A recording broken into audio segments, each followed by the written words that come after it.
Meditations for every day in the year by Bishop Richard Challoner. January 22nd, on the titles God has to our service. Consider first that we belong to God by all manner of titles, and therefore cannot, without the most crying injustice, alienate any part of our being from him, or refuse to employ our whole lives in his divine service. We are his by creation, because he made us, and made us for himself, and therefore has given us a soul, capable of knowing, loving, and enjoying him, and not able to find any true rest or satisfaction but in him.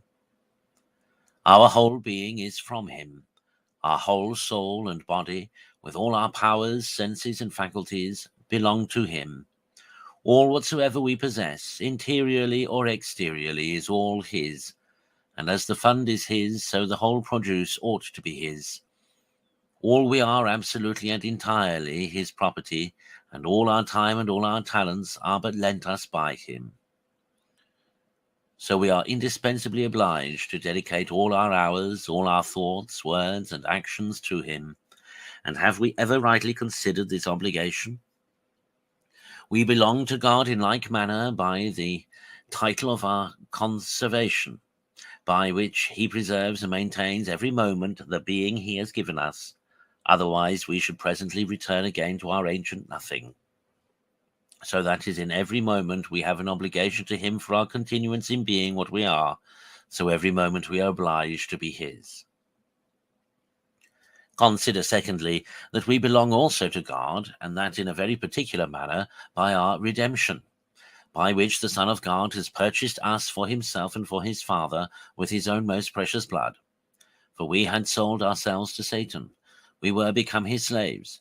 We had no longer any share in God or title to him. We were rebels and traitors to him by sin, and as such we stood condemned to death and to hell. But, behold, the Son of God, out of pure love and compassion, comes down from heaven to redeem us. He pays himself the price of our ransom, a great price indeed, even the last drop of his most sacred blood, to deliver us from Satan, sin, and hell, to reconcile us to his Father, and to purchase mercy, grace, and salvation for us.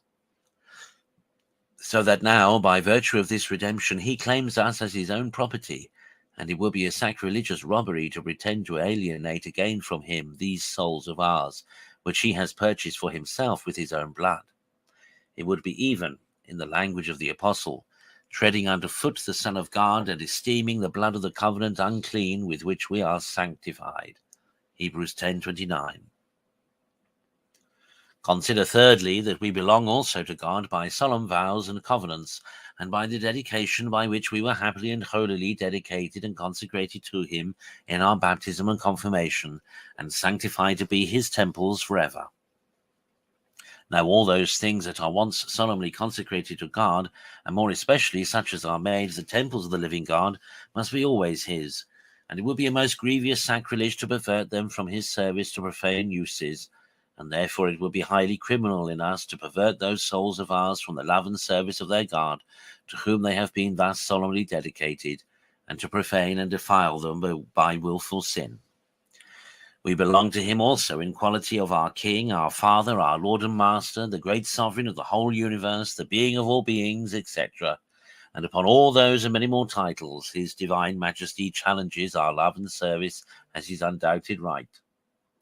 Oh, let us never be so miserable as to refuse him what he so justly claims. Let us look upon it as our greatest happiness that we belong entirely to him. Conclude to render faithfully to God what upon so many titles belongs to him, by giving your whole selves to him, and employing henceforward both your soul and body in executing all his will.